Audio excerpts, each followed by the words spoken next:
Hey friends, Lauren Mascitti here, and you're watching The Libby O Show.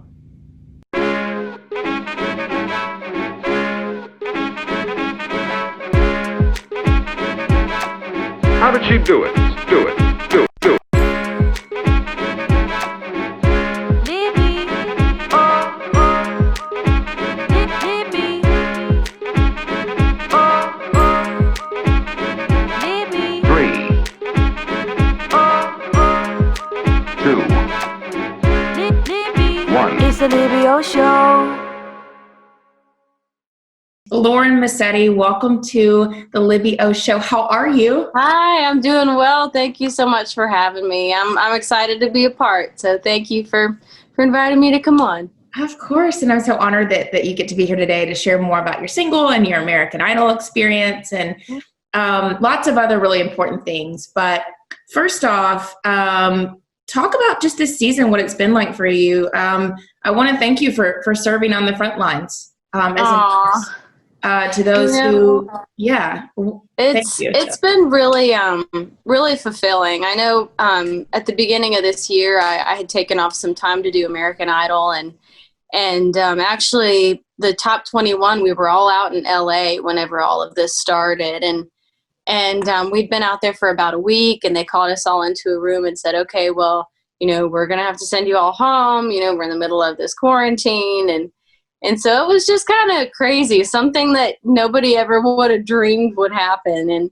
And so I came home, and after the top 21 situation happened, and I found out that I was voted off, I went right back to work. And I don't know, whenever I was at home preparing for the top 20 situation and having to do rehearsals and stuff, I hadn't gone back to work yet because we were doing so much with Idol, even virtually, and like, I just had this antsiness, like, we're in the middle of a pandemic and I'm a nurse and I'm not at the hospital, and I don't know, it was actually a huge relief to be able to go and help my friends, and I knew they were having a hard time, and I don't know, it's a hard time to be a nurse, but it's also a really cool time to be a nurse, because I mean, the pride of healthcare workers, like the vibe at the hospital, the vibe in the country right now is like,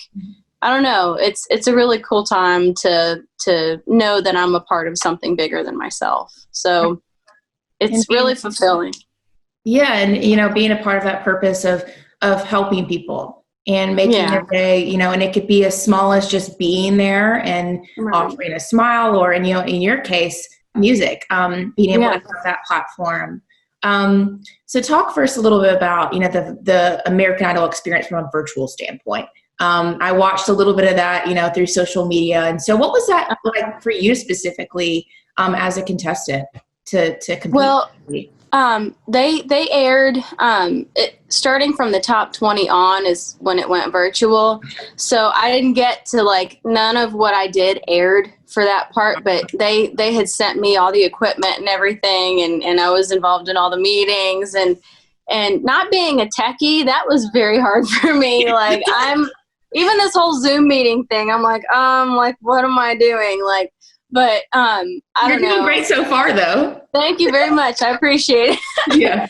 But I don't know. It was pretty overwhelming, but it was also exciting. I don't know. It was just an overall positive experience. And of course, like all of us, we had talked about it, and we would all rather be in front of people.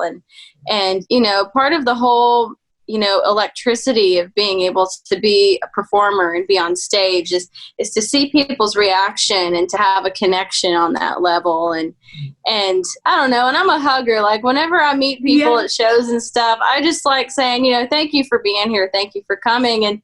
And when we do these virtual things, it's just like, at the end of a song, you don't know what to do. There's nobody there. You can't interact with anybody. And so I'm really glad we have it, because I mean, that's all we have right now. But at the same time, it's not the same. And I'm really looking forward to things opening back up again. But But anyway, yeah, the Idol experience, as far as the virtual standpoint goes, what I did go through, like it was a little overwhelming for me, but yeah.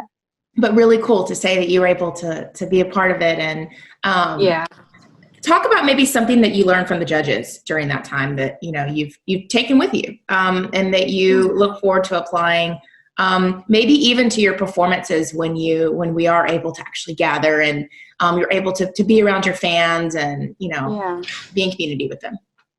Well, one thing that I really learned from the judges, the thing that I really fangirled over was Lionel Richie. Like from the time I auditioned, he really amplified the fact that I was a songwriter, and he loved the fact that, I was a storyteller, and that's the kind of music that I love to listen to, is all the story writers, and that's a huge part of country music to me is artists and songwriters talking, singing, writing about real life experiences and making people feel something. And that's country music to me.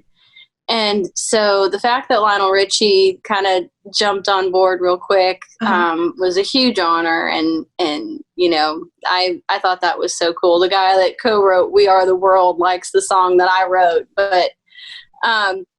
But anyway, the thing that I think I took from the most was during Hollywood Week. It was so hard. I think within 3 or 4 days, they took, I think from all around the country, the audition episodes, all the people that got golden tickets, there were 167.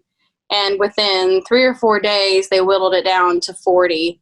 And I think I was running on like 6 or 7 hours sleep within a 3 or 4 day period. Oh, man. And it was like, it was crazy. And I'm a night shift worker. I work 7 p to 7 a. And so it's like, I don't know. I thought that I would have been well prepared for that, but no, it's extremely difficult. And it adds that adrenaline to it. Yeah. Your experience, Uh-huh.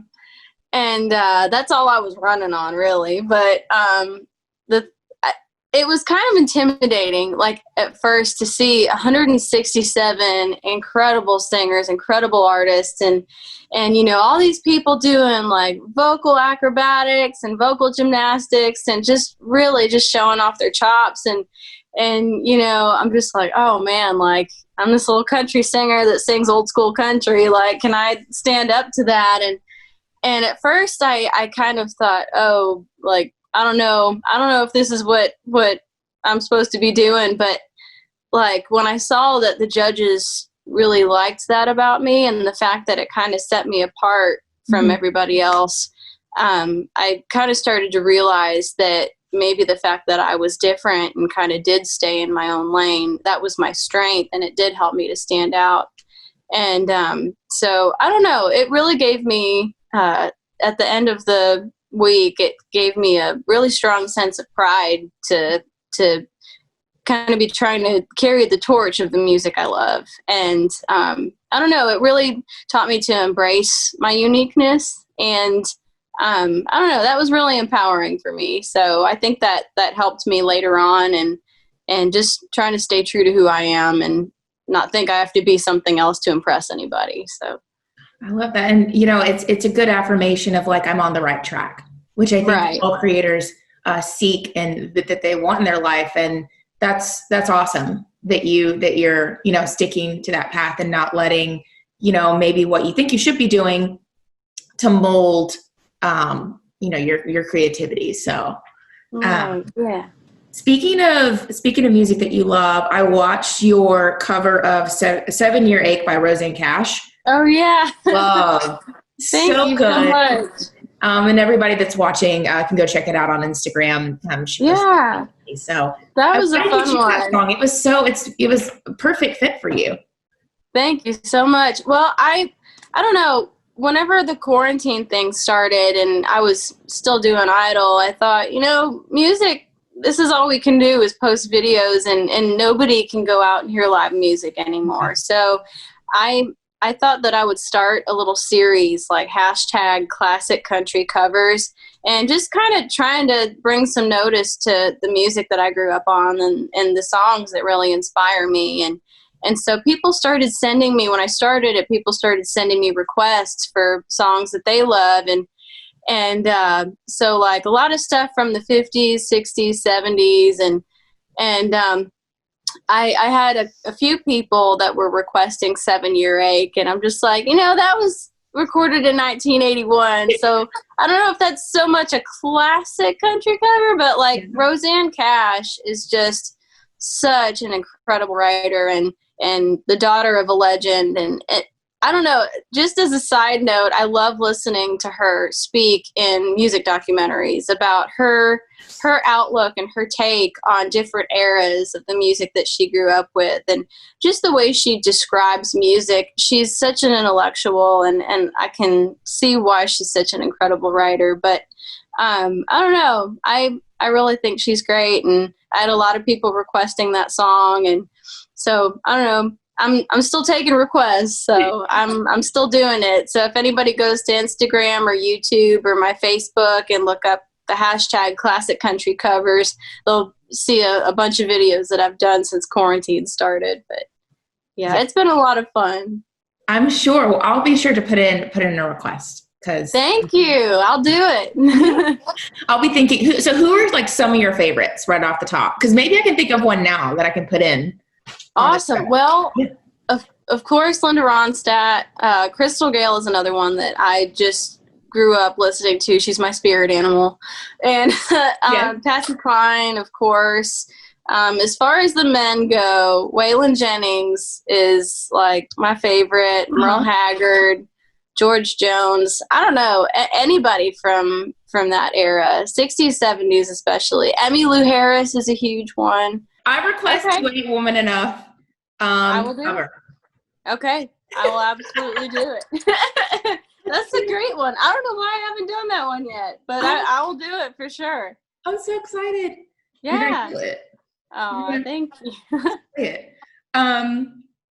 So what I thought was also really cool is you participated in a virtual concert for HCA. Yeah. Along with Brad Paisley, Shania Twain. First of all, what was it like being a part of that lineup? And then also utilizing your music to serve another community that you're a part of.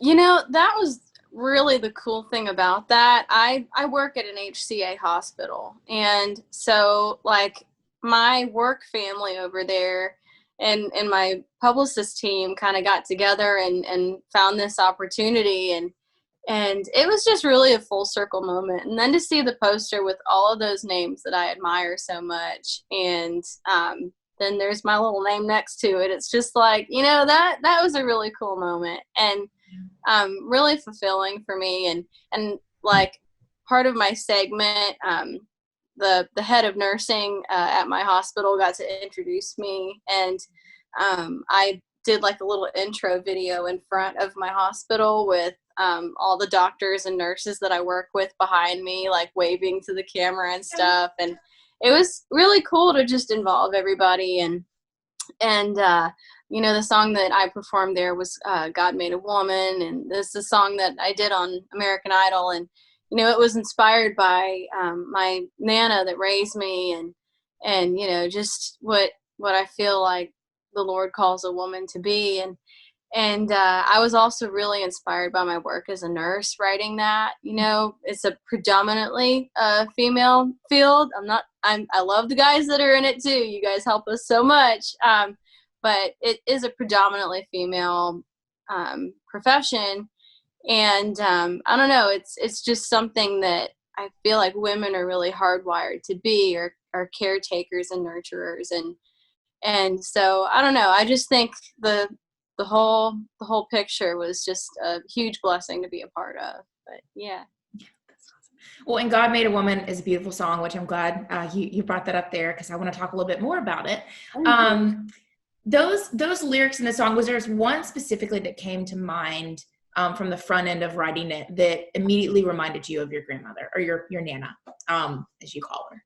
Yeah. Well, I don't know. She's just always been such a strong woman in my eyes. And we always say Proverbs 31 woman, but I don't know. She's just been such a wise force in my life. And, I can talk to her about anything. She, her advice to me is always, grace and love and what the Lord would have me do in a situation. And we pray before we do anything. And I don't know, she's just really led by example as far as that goes. But I'm really blessed to have her in my life. I don't know what I'd do without her. But. What kind of advice of, having grace on yourself and others, how has that been valuable to you as an entertainer? And how has it taught you how to navigate the industry, navigate life in general? Yeah. Well, the thing is that makes it a lot easier, especially girls in this town. You start looking at each other and you're thinking, oh, well, they've made it a little bit further than me. What am I doing wrong? Or, trying to size each other up and see, like, I don't know, there's a huge competition environment in Nashville, and it messes up a lot of things that could become really beautiful friendships and collaborations. And I feel like keeping your eyes on the Lord and his plan for your life, it really teaches you to be happy for other people whenever they hit success, and it makes you realize that that is God's plan for their life. And it doesn't mean that, you won't have your spot, so be happy for the people that are succeeding right now, even if you're not. I know a lot of times it can be hard, and, you love to do this so much that, you just want to see something for your efforts. But, I don't know, it's really taught me to just kind of stay in my lane and stay focused, and, just be grateful that I get to do what I do, and just have faith that, my time is coming, and, whenever it's his timing, that's the best that I can ask for. And it's going to be according to his plan, and it's going to be great, so. I agree with that. And something that, like, during this time that so I tell my friends sometimes that, like, when I pray, I have to, like, speak it out loud. Yeah. In order to feel like I'm not just, and it's more of like just a personal thing with how my relationship with God, but, like, I feel like if I don't say them out loud, I'm not being intentional about, like, asking for those things, or, like, asking for help about those things. And so during this time, I mean, I've really had to lean on that and be like, no, you need to talk about the things that you're struggling with, the things that keep you up at night, that are, tapping you on the shoulder. Like, pray about those things and talk to God about them instead of internalizing them and Absolutely pushing them to the side, or not feeling like they're important enough to pray about. And so I definitely identify with that, of having to, seek that kind of practice out, which, when we have distractions and when we are busy and when we're going places and around people, and in community, like, that sometimes can get lost. That need for that conversation with him can get a little muddled. And so, yeah. Right. Absolutely. And I feel like calling it out and, claiming it is a really, really powerful thing. The Lord talks about how powerful the spoken word is and how powerful the tongue is. And, it can either be used to, build you up, or, put you down, or it can be used to build other people up or put other people down. And, a positive word spoken is, sometimes just as powerful as a negative word spoken. So we really have to watch the way we talk about others and the way we talk about ourselves. Whenever you verbalize something, a lot of times it brings it into existence, it brings it into fruition. And so, whenever you speak positively and claim it in the name of Jesus, I feel like that's a really powerful way to find what you're asking for. So. And going off of that, I listened to your song that you wrote with Pam Tillis, who is one of my favorite classic country, called Just Let Go. And it's about that, just giving up the things in life that we don't understand. And so can you talk about that song a little bit, and what led you to write? to write it? Yeah, actually, we wrote that years ago. It's on my 2015 record called "It's Never Just a Song," and it's the first song that we wrote together. And I don't know, we were just kind of in a hopeful mood that day, and just, I don't know, Pam really loves to write. Like, she is her father's daughter. Like, she is such a great writer, but she likes to write in metaphors. And so the lines like, last night I broke down and cleaned out my closet, like I can just let go now. It's to throw out the things that I no longer wanted, the funeral suit and the sensible shoes and all of my worn out excuses. It's like, just letting go of all that negativity and I don't know, kind of comparing that closet to your soul and sweeping out things that don't need to be there. And I don't know, we were just kind of in a hopeful mood that day, and I'm really proud of that song. I sang it the other day, and I felt that I needed the message, and so I'm glad it spoke to you too. It's a good one. So yeah, people can check out that song. They can check out God Made a Woman, and your website. Where can people follow you and keep up? Yes. I have a brand new website that's got a merch store now, something I've never had before. So I'm getting a little bit fancy, but it's www.laurenmascitti.com. That's LaurenMascitti.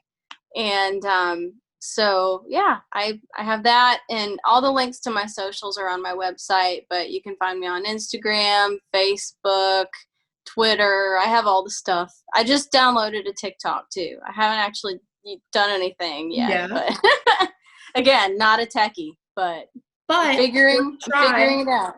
I have really loved the voiceovers. That's my go-to. Yeah. I'm not a dancer.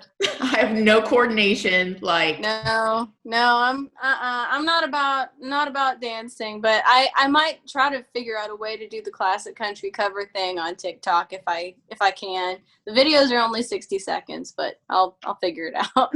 Should 100%. What's your favorite merch item that you've released that people need to check out? Oh man. Well, I have t-shirts, ball caps, pop sockets, and then I have the physical copies of CDs available. I really like the ball caps. I think they're cool. But I don't know. Anything, the t-shirts are really great too. I'm really happy with the guy that I went through to get the t-shirts, and they're really great quality, and they're super soft, and like, I don't know, I like them. They fit really well. So we'll have to get together when this all just chills out. I would love to. That would be killer. Thank you so much. Of course. Well, thank you for being here on the Libby O show, and hope you have a safe week. Hope there's lots of light in your life this week, and thank you. Thank you so much for having me. I appreciate it.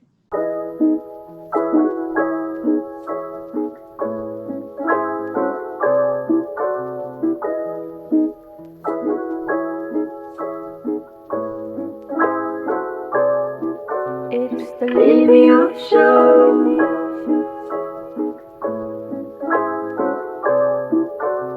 The Libby O show. It's the Libby O show. It's the Libby O show.